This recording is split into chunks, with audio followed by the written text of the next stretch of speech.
Hello, ladies. Happy Friday's Eve. Hello. We're so excited to talk with you guys tonight. Yes, it has been a crazy week. Won't you agree, Jasmine? Oh my gosh. I added this to a prayer list the other day. I was like, pray for my girl. Right. Like, we are not okay at all. Oh my gosh. Somebody said every day is Friday now, girl. Right. I woke up today and was like, wait, it's not Friday. No, I got a whole nother day to go. Like I was asking my coworker the other day, and I was like, do your days feel shorter now that you're working at home? Nah, not really. No.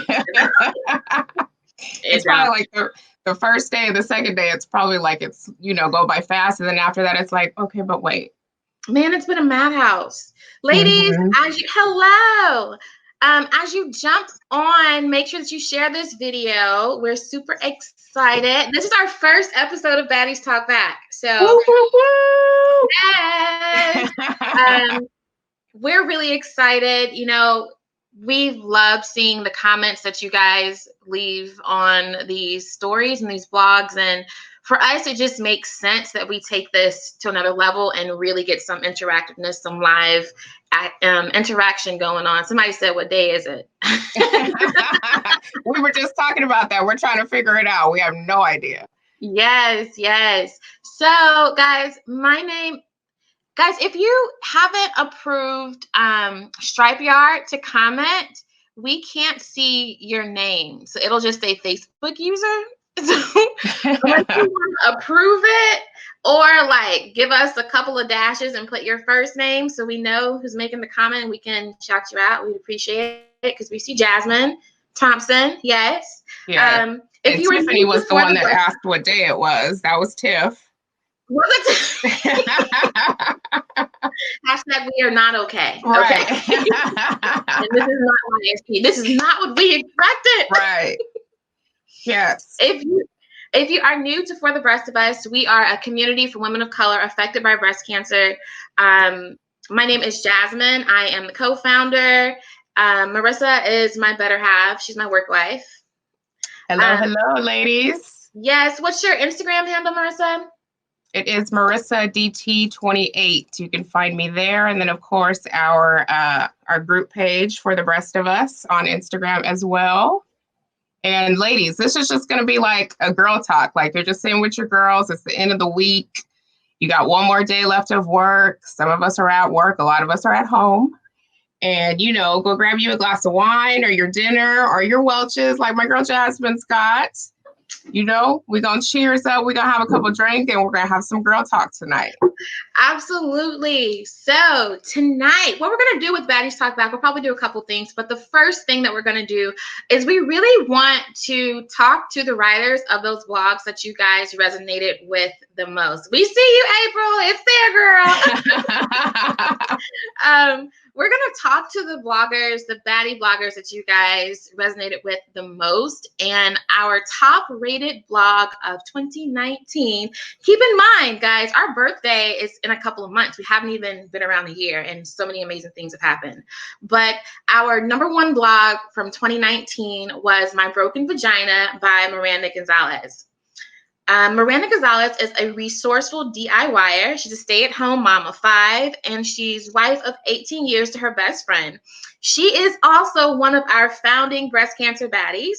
And like I said, the author of our most viewed blog, My Broken Vagina, where she talked about the challenges of sex and intimacy after breast cancer. Let's welcome Miranda. Hi, everybody. Hello. Hey, Hello. I'm ready. Before we get started, yes, take a sip, right? Everybody take a sip. Okay, I'll take my, okay. So I'm doing this where the magic happens, and by where the magic happens, I mean ice cream and Netflix at night. So I've been addicted to the confetti cookies I can apparently only find at Publix. That's so bad for you. The other night, I told my mom, do you want cookies? Because I want cookies. We want cookies right now. So before we dive deep, oh my gosh, my mom is on this live. Before we dive deep, first I just want to like give us a little pat on the back because this is such a big topic. And it's something that a lot of us struggle with quietly. So the fact that all of us are willing to go live and have this conversation so that other women know that they are not alone, I think that is a huge deal.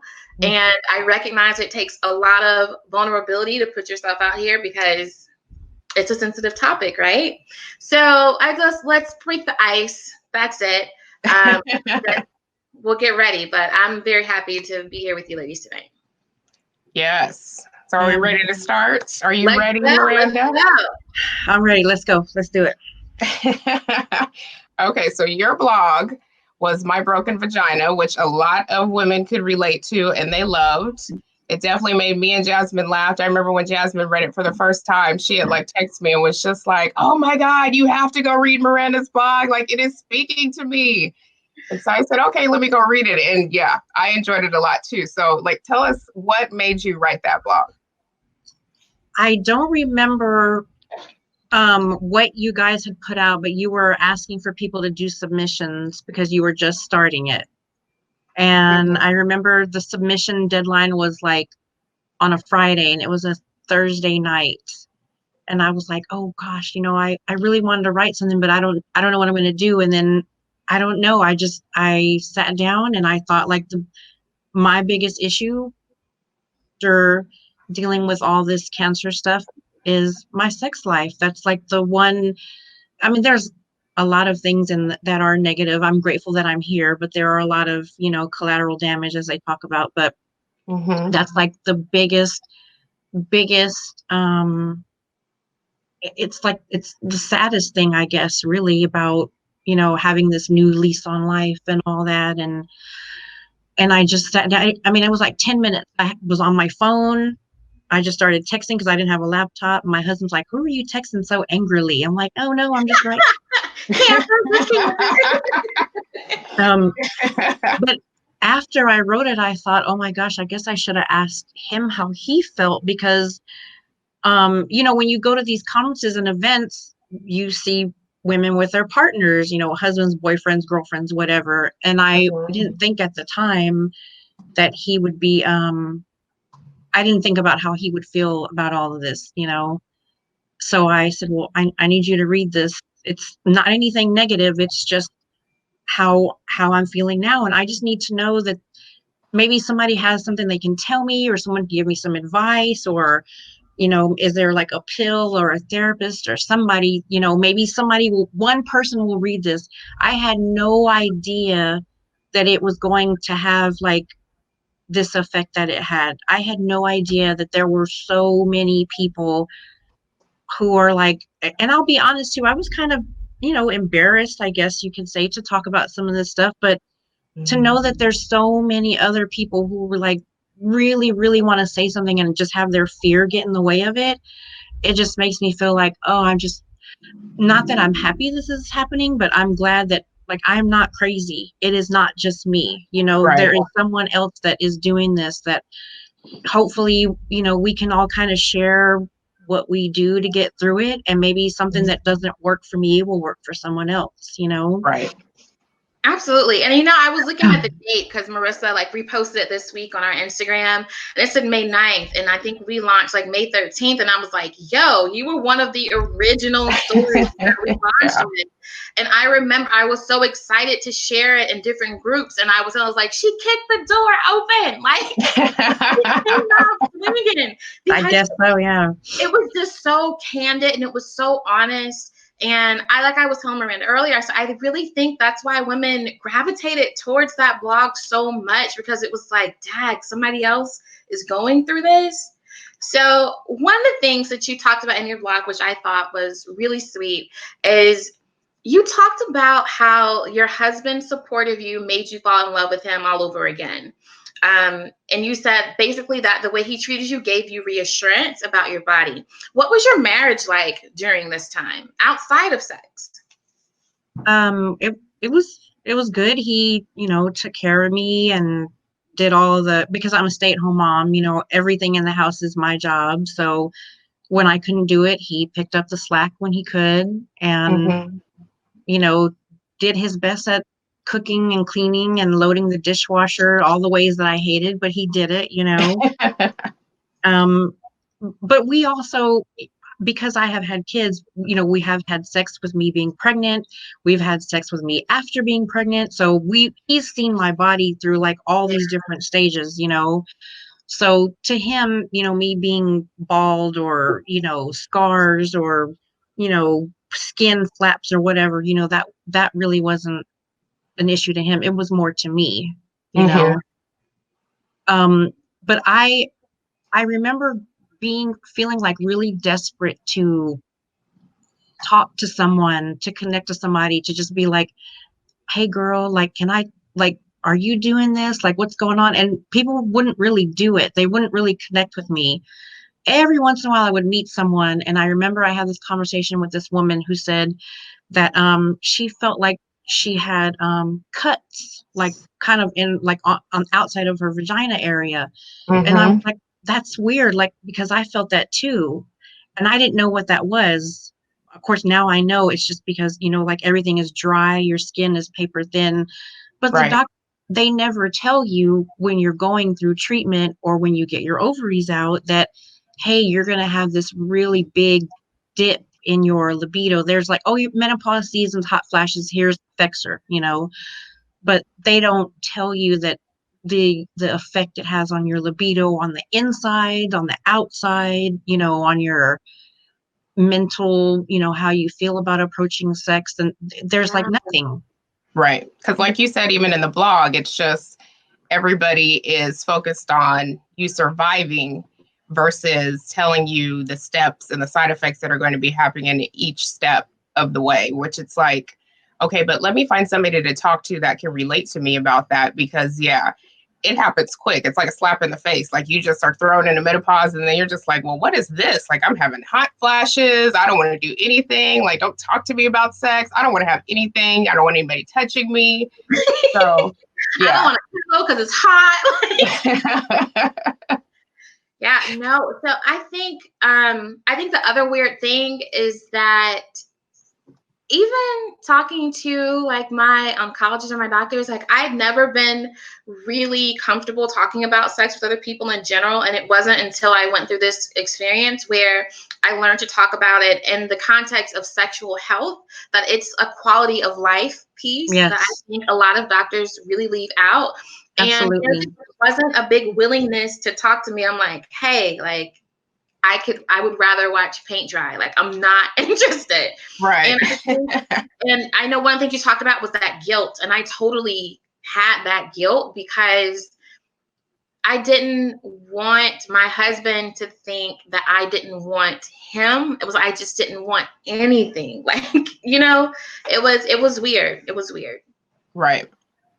I think the guilt gets a little easier, but I mean, we still have our issues, and I do still feel guilty a lot of times, but I feel like the fact that he knows exactly, like, this is, I've taken him with me to the doctor. This is a medical issue. This is not Right. me just like blowing off sex. Like, this is a legitimate thing that I am trying to fix by, I mean, I have tried testosterone. I know some women have good success with that. I did not. We scheduled sex a couple nights a week. I had that question for you. How did that work out?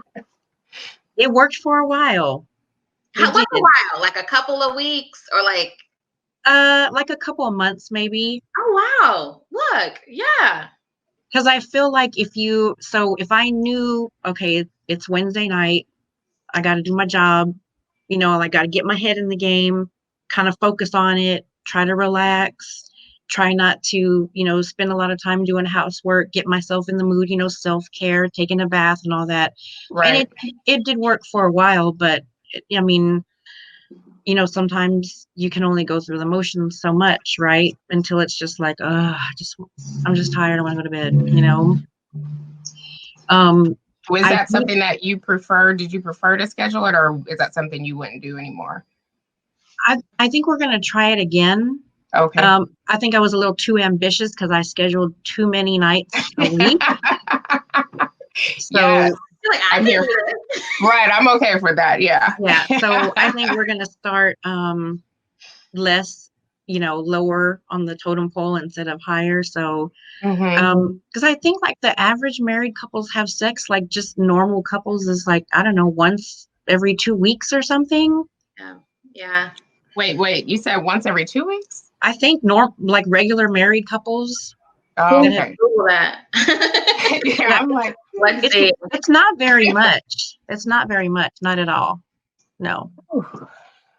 And so, like, we were going to marriage counseling, but my therapist, she really doesn't have this context of what cancer does to your body and what it does to you mentally.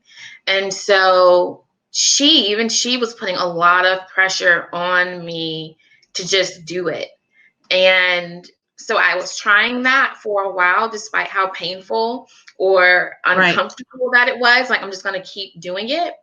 And then basically what started happening, and I didn't realize it was happening until I watched this really awesome webinar with YSC. But what started happening is that, like, because sex was painful, I started to avoid sex. And then I started to avoid anything that would lead to sex. Like, I don't really want to be kissed. I don't want to be hugged. Like anything, like, and it would give me anxiety. Sex Yeah. was anxiety, and like can be anxiety inducing because you're anticipating the pain. And right. when I went, I was watching that webinar, and the person said, like, if you are having painful sex, stop having painful sex, because you're basically traumatizing yourself and you're teaching yourself to associate sex with pain. So Right. every time you go to have sex, you're already uncomfortable, and now you're tensing up because you're anticipating this is going to be uncomfortable. Right. So I went to Mayo. I went to live, and the group was telling everyone about the experience I had at Mayo. And the doctor said, like, why? She was like, oh, don't have painful sex because then you'll go into like avoidance. And I'm like, this is a thing. This is not just is a thing. Like, this is a common thing.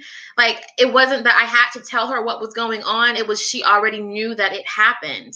Yeah. And I just thought, like, man, if I would have known that there were doctors that centered solely around women's health and sexual health, I would have asked for help a long time ago. But I really suffered in silence for a long time. And I think my marriage took a hit in part because of that. I Yeah. don't think that people realize that so you have two facets, right? You have the actual physical discomfort, right, that needs to be addressed, but you also Hmm. have your mental state and how you want to go into it. It's two different things, right? So doctors will say, because I met with this doctor once at a clinic, and she was like, oh, well, you just get estrogen, like as long as you get estrogen, then everything will go back to normal. Like, no, it won't go back to normal, because it's not going to fix. You can put estrogen down here, it's not going to fix, Yeah. yeah. Right. I have seen, because I saw Dr. Dizon talk about it at the last conference, that there are studies where they are using very small amounts of estrogen, whether in a insert or in a vaginal ring, low dose estrogen actually in your vagina to help, I guess, the walls or the smoothness, lubrication. Hmm. Um, and he said that they have had good success with it. And I actually found it at my hospital. They are doing that study. For some reason, it's closed right now. But I was like, please sign me up. I need that, y'all. I need it. Right. But they take your blood throughout the study to make sure that you don't have any kind of elevated estrogen levels if you're hormone positive. But even so, even Dr. Dizon said that it's a very, very low dose amount of estrogen, that it's fairly safe, and he saw good results with it. So I don't know if that's something people could ask their doctors about, maybe, prescribing some kind of, it's called a something ring. I can't think of the name of it now, but Was it available, like, publicly? mhm. Oh, wow. Yes, because post-hormonal women use it. It's Okay. already approved to be used. It's just the study is focusing on women who have had hormone positive breast cancer, to see if it's safe in Oh, the long term.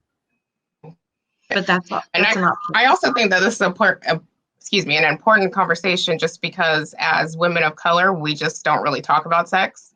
You know, it's kind of like taboo. Like we may talk about it with our girlfriends and our We're not girls. sexual health, like being able to talk Right. about sex and like the discomfort of sex and the challenges Right. of sex. Yeah. Like all the taboo things. It's like, you know, yeah, you can have those type of conversations where it's like, ooh, girl, but then if it's like something that's taboo where you're not sure if your girl went through that or somebody else did, then you're just like, yeah, I'm gonna keep this to myself. Maybe I'll tell my gynecologist or maybe I won't, but you know, I think Especially that's how as we a get in young these survivor. situations. Right.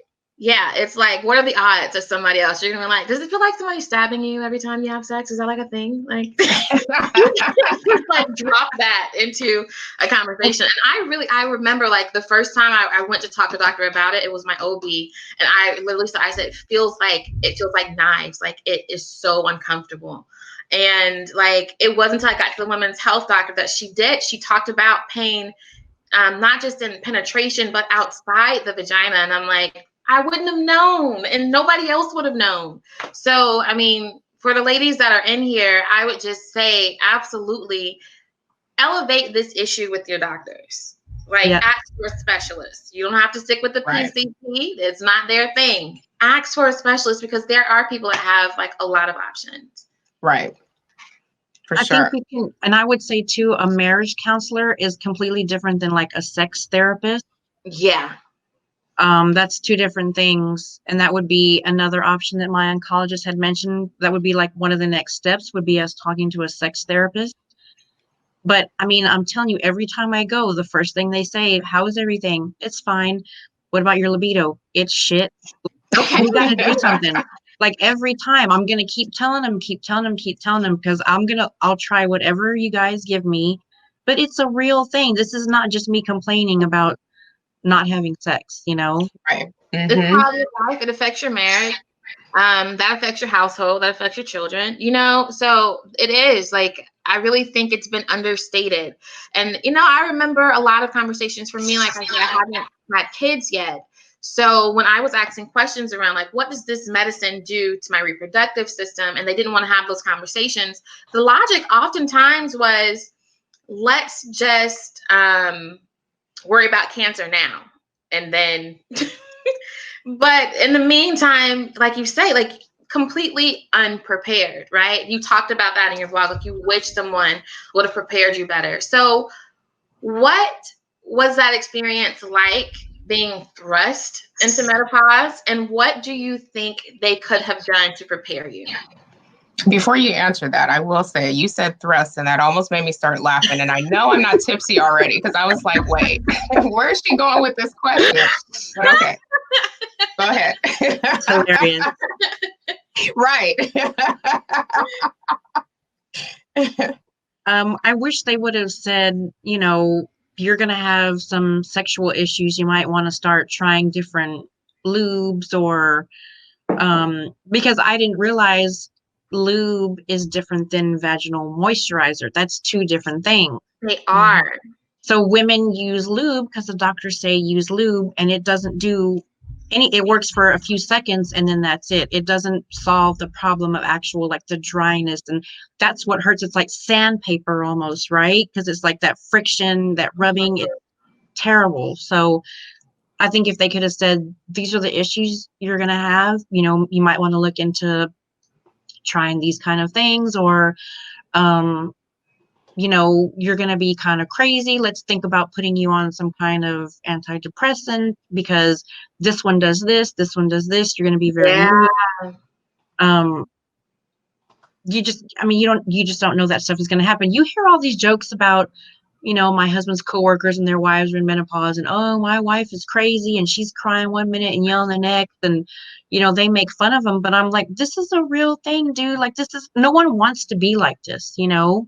Absolutely not. Absolutely not. And like again, this goes back into, I remember you talking about like this isolating feeling, and for me it was, and it was another reason why I love the YSC Summit so much, because in the hot tub, that's where I met Tiffany. I don't know if Tiffany's still on. That's where I was hanging out with Tiffany, and there were some other girls. We were having those conversations. But prior to that, like, I would have had no one else to talk to because I'm 26 and I have breast cancer, and like my friends aren't going through that. I'm like, do you have this issue? So I don't know. I think stories is why I tell people it's so important to share your story. That's why we're so thankful that you were courageous enough to share your experience, because every time somebody shares their story, it's healing for somebody else. And I'm like I was telling Miranda earlier, Marissa. I was trying to say, I think that's why so many women gravitated towards this blog. Like, it was just like talking to your best friend about something when somebody just gets it. Mm-hmm. Exactly. No, I just Miranda, go ahead. Sorry. I just hope that somebody, I hope that someone reading it felt like the way I felt when someone talked to me, you know, knowing that and going crazy, and, you know, that hopefully it can be helped, you know. Right. Mm-hmm. Towards the end of this, we're gonna talk about some tips and tricks. So we still have like 30 minutes left though, and lots of questions. So, Rissa, Yes. you are back in the dating game. I am. Are you feeling any anxiety around sex now that you're in a serious relationship? I am not. At first I was. I will admit that I was, just because I gained a lot of weight from treatment. And so I wasn't comfortable with my body. So like Miranda was saying, like, if you're not comfortable with your body, like, that's the biggest thing. I don't care. Anybody could tell me all they want to in the world that, like, oh, you're beautiful, you're fine or whatever. But if I'm not comfortable, then it's just like, it's not going to work.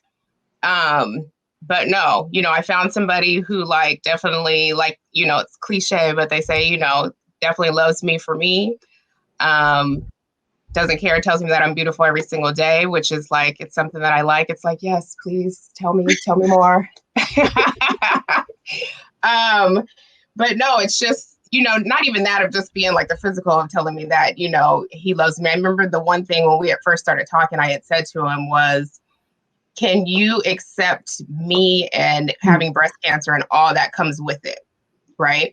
Because it doesn't necessarily mean like, can you just accept me going through treatment and seeing pictures of me when I lost my hair or anything? But there's a lot still, like, even just this whole us being quarantined, right? Like, that's triggering for a lot of us because we all had to be quarantined when we were going through treatment because you couldn't be around people that were sick. There was only certain people. So I think for a lot of us survivors right now, that's triggering for us.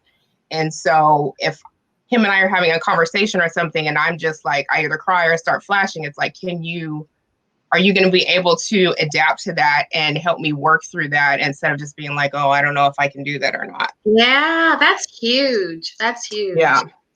And so, just getting back to the whole, like my body image and sexual, like I did have some reservations at first. And I would just say for all the women that are listening who are trying to get back into dating or are dating, when you do find somebody that you are clicking with and you feel like it's going to be a couple months down the line, definitely just be open and honest and communication. Like if you're not feeling something or, it's like you're going through menopause symptoms, like definitely tell them. A lot of people can relate to it versus us just not saying anything and trying to deal with it on our own. And I'm sure even Miranda, both of you guys being married, I'm sure that you could even agree with that dealing with your spouses. It's like if you keep it all to yourself, at some point it's just going to blow up, right? But if you have a conversation and try to have an open dialogue, then hopefully both of you can come to an agreement. So that is great advice, Rissa. Facebook user, put your name, whoever said that. That's Tiffany. That's Tiff. Is that Tiff? Well, there could be several Facebook users though. No, but I have my Facebook up over here and I see her commenting. Yeah. So Tiff said that reading Miranda's blog helped her feel relieved and let her know that she was not alone. It was so refreshing. And I absolutely agree. That makes me feel so good. Like, really, it makes me feel good. I just feel like, I don't know. I just wish I could tell everybody, like, I know how you feel. Like, we're all doing the same thing. We're all just kind of struggling just to get through this, Right. And I remember Tiffany talking, I can't remember if it was a post she made or one of her Instagram stories, but she's married as well. And I remember her saying that when she was going through treatment, like I think her and her husband still went on dates and everything and, tried to make it seem like it was normal, which helped her as well. Correct me if I'm wrong, Tiff, while you're listening, but I think that that's what they did. And I think that's like a big thing, whether you are married or you're dating, just kind of still do those normal things to have some type of normalcy while you're going through treatment.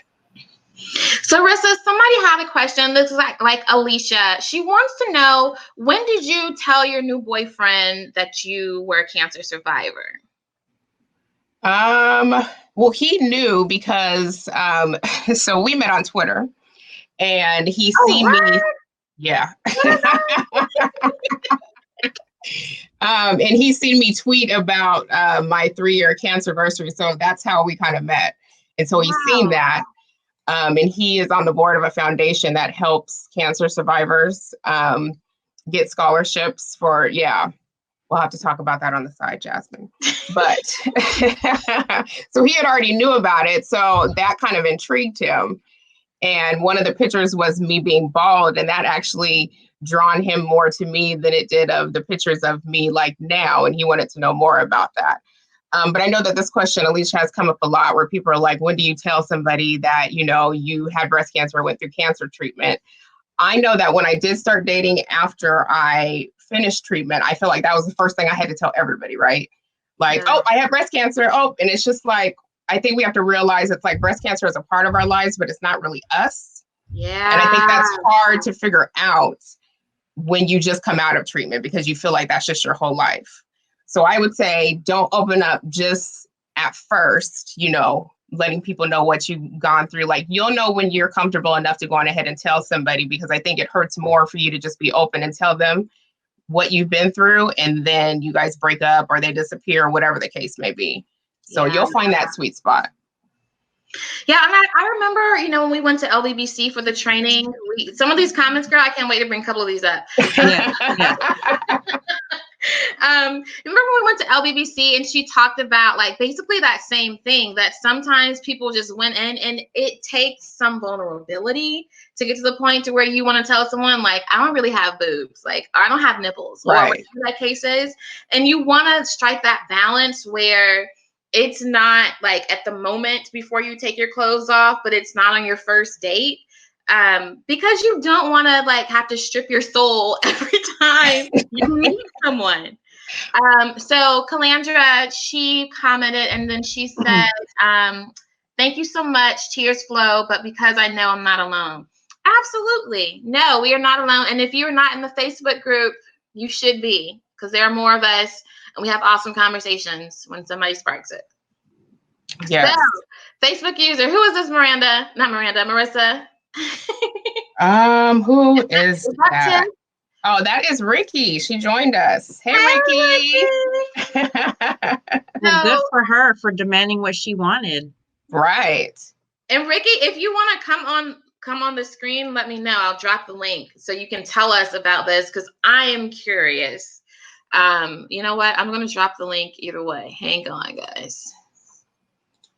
So if you want to come to the back end of the studio, we'll bring you on the screen. I just dropped the link. But Ricky said that she said she's old, but she's had the best sex ever after breast cancer, because she became more demanding of what she wanted and what works for her. And she said she got a divorce through the process, but once she got rid of her husband, it freed her up to her. So I think, so that's the other thing. I think that's one of the things that I loved about reading your story, was that you said that it made you fall in love with him all over again. I just thought that was like so endearing, especially because you read a lot of stories and a lot of men leave. And I think one of the things that happened in my relationship is I had to acknowledge that I was not the same person I was before everything happened. And I didn't necessarily want the same things. I was a little bit more clear about what I wanted in life.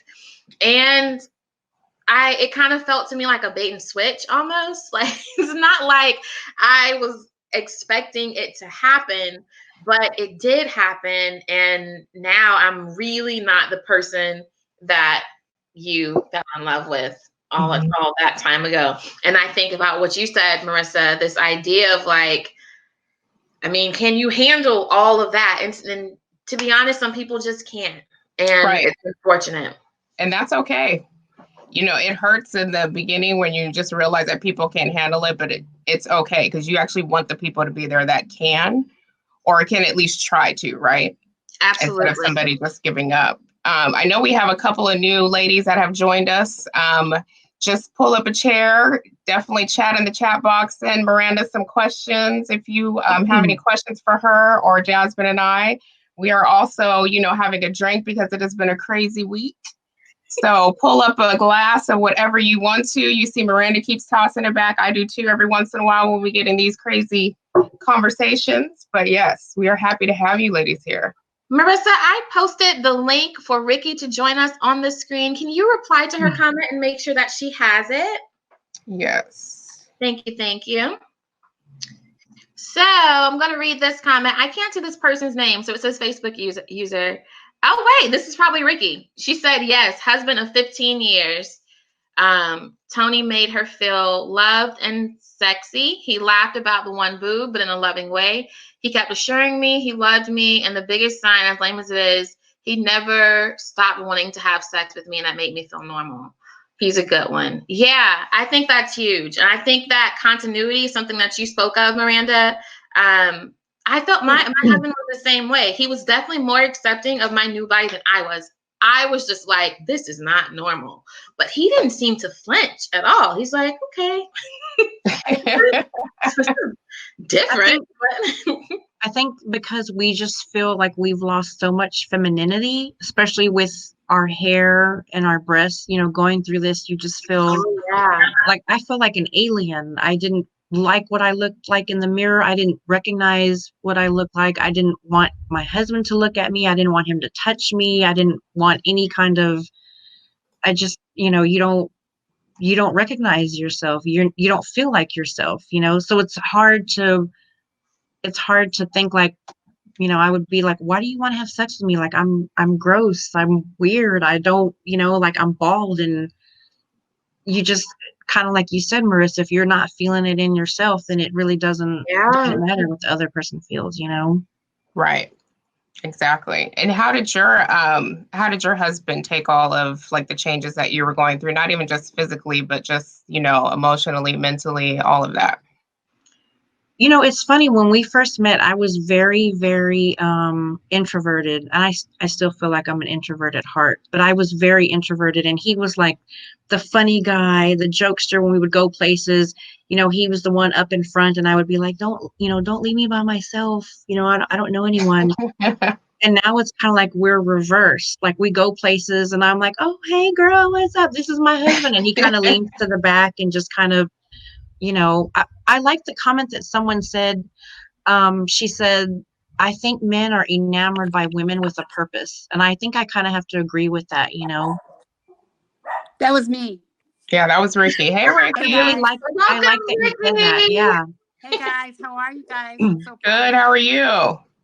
Well, you know, I'm the old lady here, but no, what's the best sex life ever? Tell us more. Right. Well, you know, I think it's just, you know, I think finding my purpose helped me define who I was better than even before I had breast cancer. And I was 55 when I got sick, you know, so I was old. But I think I also was in a bad marriage. I got rid of that. I had to get, you know, rid of all the cancers in my life, as I say all the time, you know, not just the one in my body, but I think I got my mojo when I found my purpose. And I am with you 100% because I have to say, like, I am not the same woman I was before, but I love this woman so much. right. And so if that takes, some things I may not be able to take everything that came with me into the next chapter, and it sucks, but I wouldn't change Right. the woman I'm becoming for anything. Right.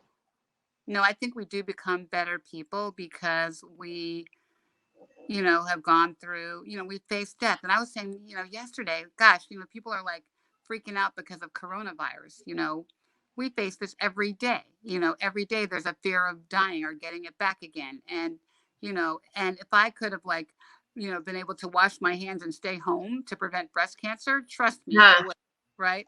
But I think we, you know, we deal with everything so differently than we did before because of what we've been through.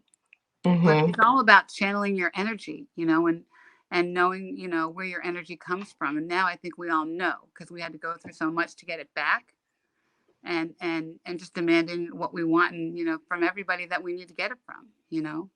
Absolutely. And my daughters really beat me up for a while because I was dating a lot, like ridiculous, like, you know, 3 men at a time. My dad's like, okay, who's going to show up today, Mom? I can't take it. So, living your best life, right? They all had a purpose, right? They all had a purpose, right? And my daughter's like, okay, Mom, we're done. Like when we did the 3-day walk last year, they went for 60 miles walking for 3 days. They lectured me about, you know, get my shit together. So I stopped dating for a minute for like 6 months, and then I found the love of my life. But it took me kissing a few frogs, you know. But I had fun kissing the frogs, you know. So I think you just have to be careful and find what you want, and you know if people can't get with who you are, then they're not the right person for you. Right. And Exactly. we're all badasses, and we just have to, you know, find the badass in you and make it work. But be, you know, be who you want to be, and ask for what you want, and demand what you need. Absolutely. I'm with you on that. Yeah. So Teresa commented and she said, hey to Ricky. She said she's 53 and single. She just had her mastectomy and that she is so inspired by you, Ricky. Thank you for hopping on. Well, wait. So wait, before you go, you have to tell us how you said that now you have a better idea of what you want. You're triple negative, right? Yeah, triple negative. Yeah. Okay. So how did you get to that point to where you're like, this is what I want, this is what works for me? I don't know. Probably by experimenting with different men. I don't know. I think, you know, well, I had a bad marriage. I was married for 30 years. 30 years, right? And really both my husband and I probably used my body to facilitate his orgasms. I'm going to drink to that. It was like to pacify him. You know what I mean? And make him shut up for 3 days or whatever, or a week or whatever, like to get off my case. So that was a bad use of sex. So I finally learned that, you know, it's okay to have sex for me, you know, and demand that, you know, it's for me. It's not about you today or whatever. And so I don't really know. I think I just got a new confidence about it.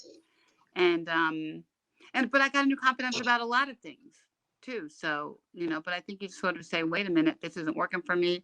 And, you know, because I was in a marriage for 30 years, I really felt like I was supposed to be committed to this person. I made a vow or whatever. But after that, it's like, you know, hey, you know, it's not working, see you, bye. You know, like I really lost patience for dealing with anybody and anything over anything. So that's my flip. Yeah, like and you know what my filter is, right? You know what my filter is? So my filter is saying or thinking the word asshole. As soon as it comes to my head, like just a little bit of the A, you know, you're done. So okay. That's my filter for deciding whether you're worth being in my life or not. As soon as I start to think asshole, and I don't really say it, but I think it, oh, you're done.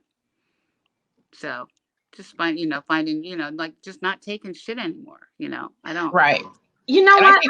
I said that I think this experience it really made me very conscious of my ticking clock. And the reality is that all of our clocks are ticking. Some of us are more aware of it than others. And to me, it's a blessing because after I woke up from my mastectomy, I was like, if I died, is that it? Like, did I do what I was supposed to do? And I think that for me was like the moment where I had to click and be like, this is not all life is. We have to do better. And so I gotten a little better with boundaries and being able to say, this is what I want. I heard a bell. What was that? Did somebody hear a bell? Nope. Okay. So Facebook user, do you know who this is, Marissa? Can you see their name? Yes, that is Shantae, because I had asked her, I said, girl, don't you have a boo now? And so she's replying to me that yes, she does. She does have Oh, a boo. Shantae said that her man has been her best friend for over 10 years.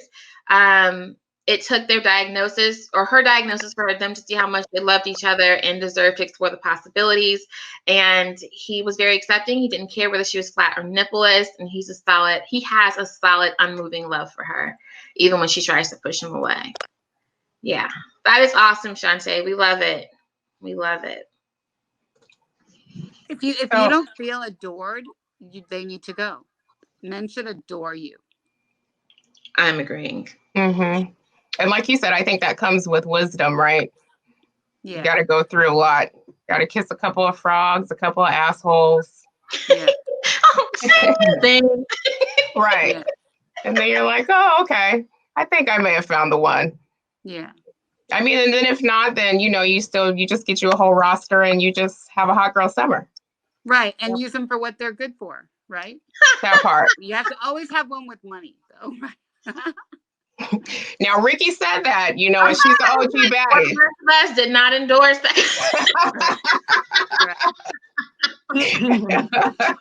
We're not disagreeing as Jasmine and Marissa, but for the rest of us, not endorse. Right. But on our personal pages. But you know what? We've been through a lot, so we should feel adored, right? And that's what we deserve. So everybody should be adored, but we're special. We've been through a lot. We're breasties, so we should feel adored. Absolutely. Yes. We're all blessed to be here, and people are blessed to be in our presence. Yes. Amen. I'm going to take a drink to that. I don't know if I can say amen and take a sip, but I'm going to. Like, don't judge me. Judge your mom. Go for it. Go for it. Well, thank you, Ricky. We appreciate you hopping on real quick for us. This is fun, guys. I love this. We got to do this more. Yes, we do. We shall talk to you soon, Ricky. Yeah, okay, thank you. Love you guys. Mwah. Bye. Love you too. Bye. So, Miranda, what tips and tricks do you have for the ladies that, are either still going through medical menopause or, they just got thrown into it? Like, what advice do you have for them, whether they are dating or they're married? Oh, wait. Before we go to tips, let's end on tips and tricks. Before we go there, we realized that blog was a year ago. So a year later, tell us how things are. I feel like you need a refill. I do. For this question, yeah. They're better in some ways, but the same in others, I guess. I know now what feels good, what feels better, like down to what products we use and there you go. What positions. And then I have figured out what helps me to get more relaxed and more into the mood. So it's better, but it's not, we don't have sex, 5 times a week or anything. And I mean, if you were to ask him now, I think we had sex maybe a week and a half ago, and I'm perfectly fine with that, but I think because my husband knows that, like, again, like this is a medical thing. It's not just me, not wanting to have sex. He's not as, he knows to back off now, I guess, a little bit, and I always tell him too, so we can have this actual physical sexual intimacy, but I want like hugging and, cuddling. Absolutely. So if I don't get what I want, you don't get what you want. And there will be times when no one gets what they want. And I'm like, guess what? If you want what you want, you're going to give me what I want. I want a night of just hugging. Let's kiss. Let's just lay next to each other. And then, okay, I get what I want. You get what you want. It goes both ways. I think emotional intimacy is huge. Emotional intimacy is huge. Absolutely. Yes. For women in general, but then I also think when you're already facing so many other barriers to get there, it's like, come on. Yes. Yeah. You so just Marissa, need. Oh, sorry. Go ahead. I was just going to say, you just need to feel loved and cuddled. And like Ricky was saying, you need to feel adored, Absolutely. Marissa, tips, Yes. tricks? I'm going to pass this one on to Miranda first. Oh, I What- thought she just did her tips and tricks. Oh, did you? Yeah. Oh. It's wine. Tips and tricks. Coconut I would oil. say- you said what? Coconut oil? Coconut oil for one. Mm-hmm. Yes, you did say that in the group, and I definitely jotted that down in my notes because I was like, Mhm. okay, this is but coconut oil, like I know sometimes there's like a taste to it. Have you not noticed that, or? Well, I don't taste anything because I don't mess I around with don't that. think that was So the right person. I know. I know. Yeah. I don't think it's that it's, I mean, you're not, obviously, if you're like using gobs and gobs of it, but it's just just take a little, a little bit on your fingertip, just kind of get it around, Right. and it is a nice lubricant because I don't know if other women have this issue, but to be graphic, for me, it's not this part, that Mhm. hurts. It's this part back here. That's what hurts. Like Got actually it. having it, So as long as I get coconut oil, kind of stick it in there, and then it kind of lubes everything around, and then I'm good. I would say too, you have to figure out if you want water-based lube or silicone-based See, lube. that's what I was gonna tell y'all. Absolutely. And 'Cause how do you know? How do you know which one that you just have to test and try? Yes. Okay. Yes. So my the lady that I saw at Mayo, she was talking to me about the difference in the lubricants and the moisturizers and all that good stuff, right? And she said that the water-based lubricants, for one, if you're using toys, which they actually do recommend because they help with the blood flow down there. If you're using toys, you can't use a silicone-based lube because some toys are made with silicone, and the silicone will break down. Yes. But the water-based lubricants, they are a little bit more liquidy, but Mhm. they wipe and they just kind of wipe away. So when it dries up, you kind of have to put more on. Now, Oh. silicone-based lubes, they are thicker, and even when they dried away, they're still really slick. So Yes. the one that she recommended, which we tried, so my discomfort is both. It's the beginning and it's the show. But once things are going, then it's okay. But there were some times when even once things were going, it was like, make this stop. She recommended Uberlube. I'm gonna drop it in the comments because it was awesome. Like it was a totally different experience, which I really appreciated as far as pain and discomfort went. Absolutely.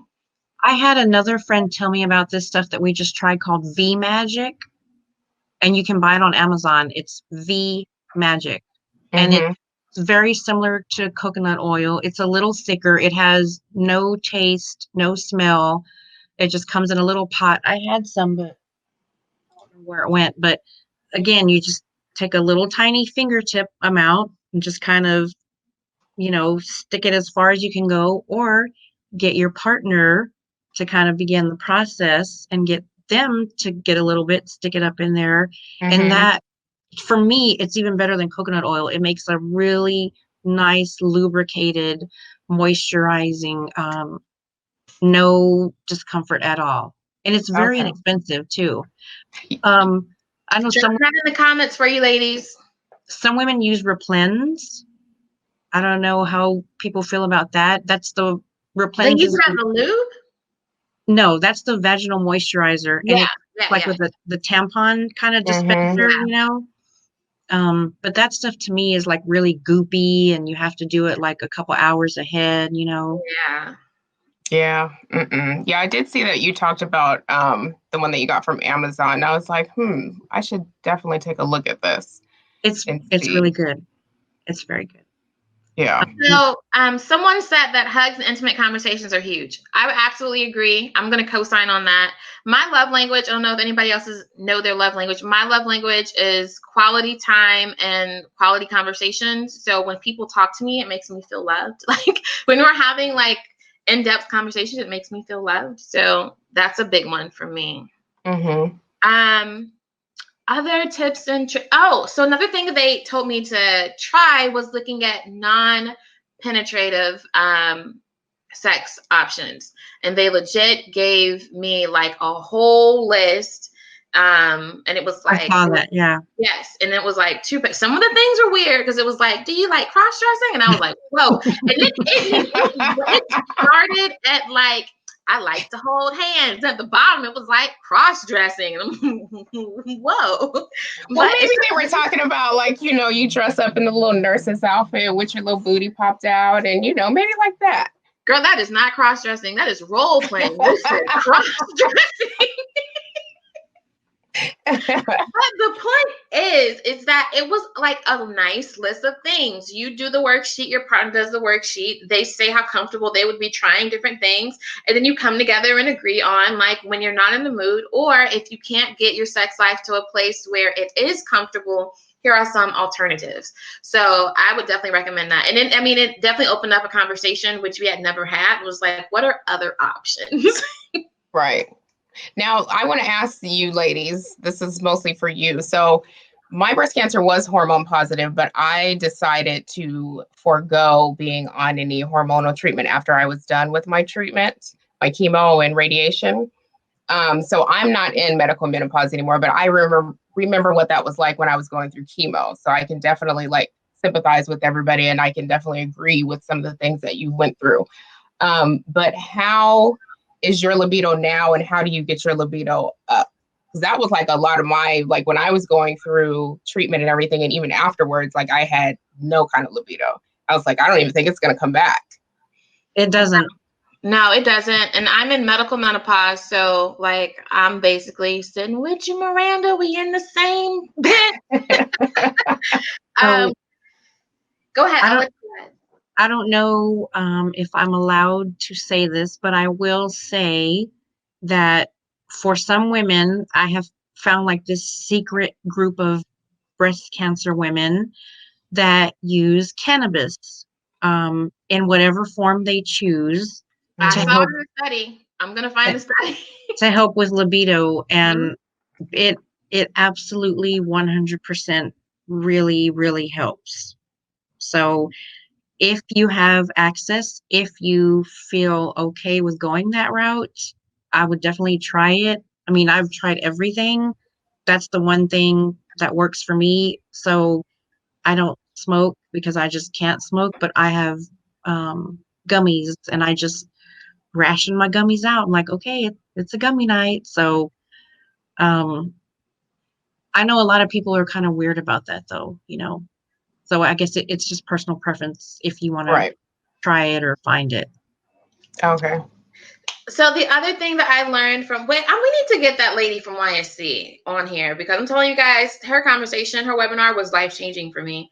Because the other thing she talked about is how we have basically two kinds of sex drive.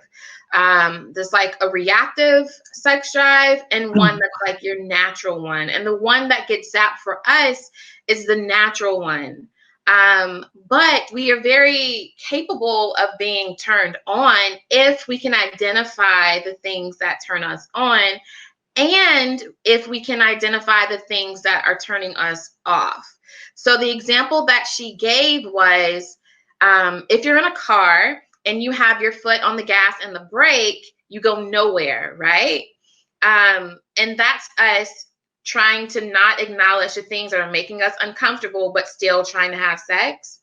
But if you can acknowledge the things that are slowing you down, that it's uncomfortable, it gives you anxiety, it allows you to take your foot off the brake and then allows you to move forward. But until you address those things and you identify like what works for you, it's going to be a little hard to even respond to reactive.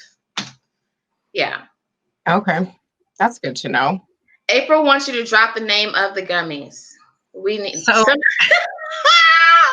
said they need to connect?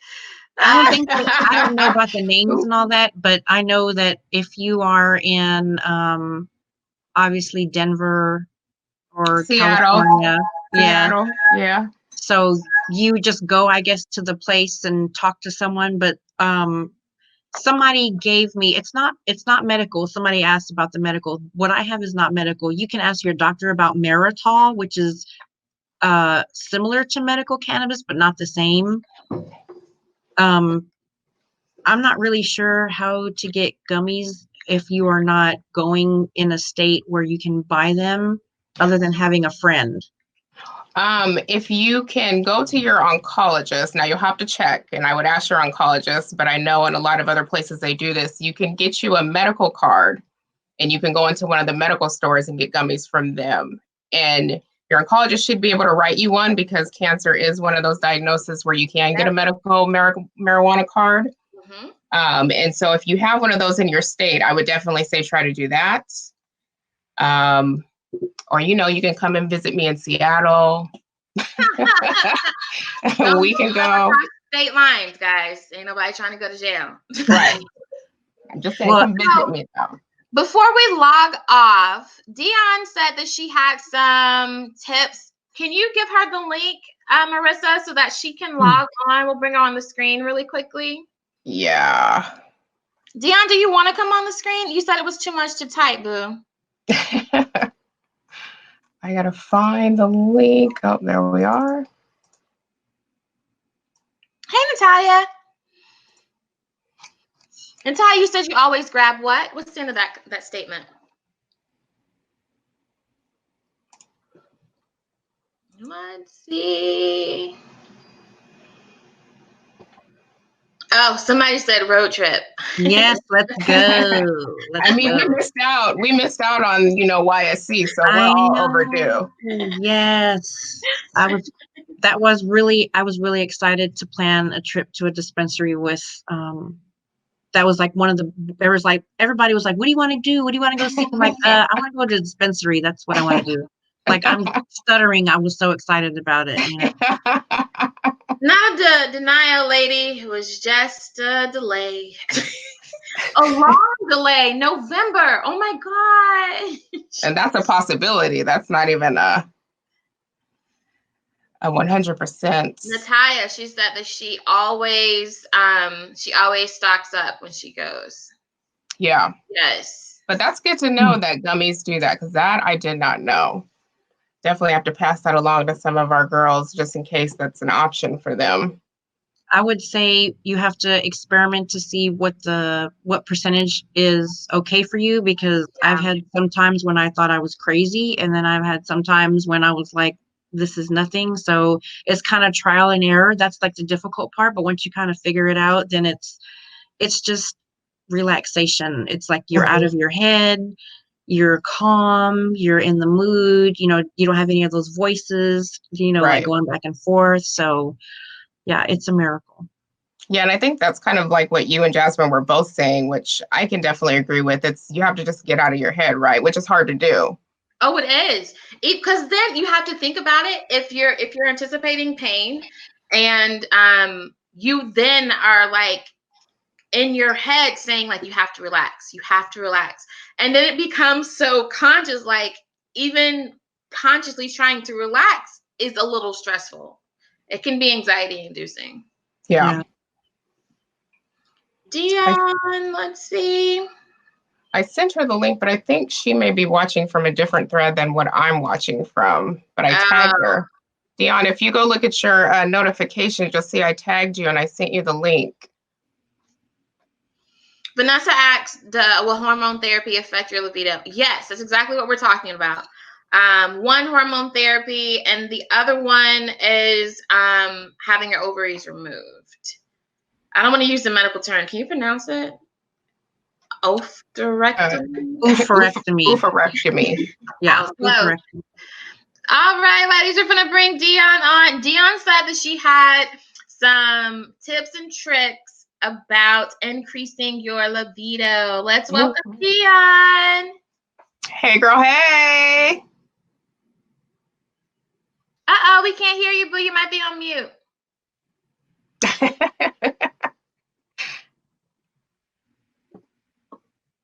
Hello? Say something. No, we can't hear you. She's sad. We're sad too. When it asked you to join your audio, did you say yes? Nope, nothing. Oh, she said one second. One second. It's okay. You guys can take a sip if you still have something left. And Dion, her name is spelled the same way my middle name is. I know, I noticed that. I was like, where do I notice? That's where I noticed it from. It's me. Ladies, we hope that you are enjoying the conversation so far tonight. This has been therapeutic for me just because of everything that's been going on. And I love just getting together and actually seeing, like, this is my first time actually seeing Miranda, like, actually not necessarily in person, but, Right. which has been awesome. She's coming up on the other side. Say something. You're working now? Yay! Yay! Okay. Awesome. So I'm not even gonna act like I'm some like sex expert because I'm not. And I'm Just not in a what works for relationship. you. Exactly. So for me, I have found reestablishing or learning or loving myself in tangible ways has really helped me to feel like, oh, I would do me, by like, no, real talk, like my perfumes, I've kind of like upped my routine in the morning and at nighttime, that with putting on perfumes, putting on in certain spaces, also making sure that like I just keep myself up. I found that during cancer, you can't do so much, you know what I mean? Like with your nails and feeling tender and all kinds of whatever.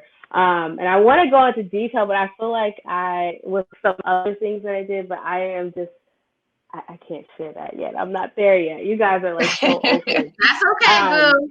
Girl, we're talking about my broken vagina. You can say whatever you need to say, all right? But really just like feeling myself again in tangible ways. Because I'm just like, how can I I won't expect it. I'm not going to expect somebody else to be all into me. And even if they are into me, I'm not going to be there mentally if I'm just so self-conscious. So, and it's been a journey. I'm in therapy now, and she's helping me explore that whole side. But it's really about getting my head right. And for me, that's in pampering myself every single day. So that was just my tip. It's very simple. I love it. I think that's a great point. Yes. Okay. Yeah. But I actually have like two questions for you. So my first question is, yes, girl, you on the hot seat right now. So your first thing is you said that, you get perfumes that you like or whatever, and you put them in, certain spaces. Do you mind sharing with us where you put them at? So, So, and I want to like run and get mine. It's like a growing collection. But of course, here, on the neck, the back of the knees, here, I do put them around or like spritz a little bit on my chest. And then the inner, like here, on both sides. Spot. I mean, okay, you never know. That's what I was okay. And then my ankles, because it's just, even if it's not to say, oh, my natural odors are like funky or whatever. That's not the point. But even because it's all mental, even in knowing, oh, you want to go there? Oh, you want to go there? Well, you're gonna smell this mixed with that. You know what I mean? It's just like a mental like boom kind of. So that's where I put them. And then a new tip that I've tried recently is when I get out the shower, not drying drying off a little bit, but spraying it on while I'm wet and then rubbing it into my skin, and then doing whatever oil or whatever that I'm going to do. And then I don't do an oil that's too much to mask or that doesn't, complement that scent. So making love to myself first. Yes. That is the topic. That's the title of your next blog for us. Okay. We're waiting on it. Making love to myself. That's the next number one. Yeah, you set yourself up for that one now. But no, I will agree that, like you said, like you have to love yourself more before you can let somebody else into that space to expect them to love you exactly the same. And I think for me, just getting back into a relationship, that's where, like, I know that my confidence, rose up a little bit more. I was starting to feel good, feeling like I looked a little bit like my old self, but looked like who the new person was as well. And I think once I got there, then it was easy for me to accept somebody else to come into that space and love me exactly the same. So I'm with you 100% on that. I And love will tell you it. this. He has to also smell good. Oh, yes. Yes. Yeah. You better Or- make me want to take my panties off and throw them at you or something, because, yeah. Yeah. Yeah, I mean, You said you had 2 questions. wasn't it? It was just that one question and then the comment. So, yeah. Oh, okay. Oh, thank you guys. Thank you, Dion. We appreciate you hopping on real quick, boo. Of course. Have a good night, lady. Bye. You too.